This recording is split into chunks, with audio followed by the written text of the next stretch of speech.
Hi guys, welcome back to my channel. As you can see today, I am very excited, and it's because I am going to show you guys how I learned how to lay my frontal. Guys, I'm in my late 20s and I'm like, how can I not know how to lay my frontal by myself? The prices of these hairstylists are not smiling, so I got to learn, and I'm going to show you guys in a detailed yet concise way on the things that I'm doing now. Okay, if there's anything in this video that you think I should change or I should try something differently, definitely let me know. I'm really open to suggestions. This is the hair that I'm going to be using today, and all the details will be in the description box below as usual, so be sure to check it out. The first thing I'm doing now, just placing the hair on my head to see what that looks like and how the hairline is looking. I also heard that it's better to cut the lace in a zigzag manner because it will make it lay flatter, so that I'm doing that today. I think I also put powder on the lace as well, but I didn't show that in the video. Next thing I'm going to do is I'm going to slick my hair down, but the first thing I'm doing is to take out the sides of my hair that are not straight. My hairline is, I don't know what the hairline is called, but as you can see what my hairline looks like. So I'm taking out my sideburns and also this part right there above my eyebrows, because it will just help me lay the wig better, because I don't have to worry about, customizing the lace to be the shape of my hairline. This combo, this Got To Be Glue gel and also the Got To Be Glue blasting spray, the best thing ever. Mix it together and thank me later, okay? So I'm going to mix that together. I'm going to put that on my hairline behind the hair that I pulled out.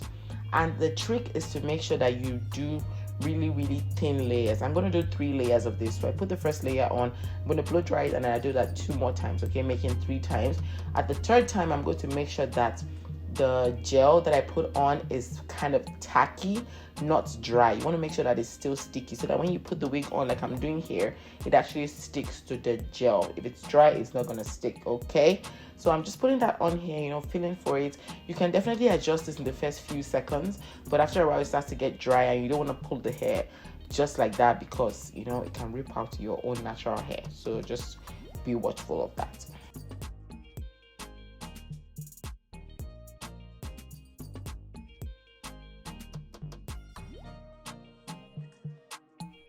After placing it, as you can see, the placement is just working. Like, the hairline is already just looking nice. I don't know what it is, but God is good to me today. Then I'm going to take my scarf and I'm going to tie it down on that spot as tight as I can. While that is drying, I'm going to, just get the parting space that I want. And as I took it off, guys, what's happening? Like, why is it white? I'm scared. Anyway, I just went and I brought my makeup remover, and this actually works perfectly. Makeup remover and a washcloth, and I just wiped off the white residue gently, and as you can see, it came off. After doing that, you actually have to melt it with a spritz. So I'm using Pump It Up spritz, and I'm spraying that all around the hairline. Before you spray this, I beg you, make sure that the gel is actually dried. If not, it's gonna come off. So spray the spritz on the hairline when the gel is dried, and then I'm going to tie my scarf again, and now I'm blow drying it. You can see I'm happy with how everything is looking. While that is drying properly, I'm going to go ahead and start styling my hair using my hot comb. You need a hot comb in your life if you're going to be doing your wigs yourself. Hot comb is definitely a must-have to have. Okay, I'm going to have a link in the description box below for you guys if you want to check out the hot comb. So after doing that, this is what it's looking like. So cute. Now let's get the curls popping. We're going to be using water and mousse, and then I'm going to spray the water on my hair first. After spraying the water on my hair, it's just going to let the mousse sit properly.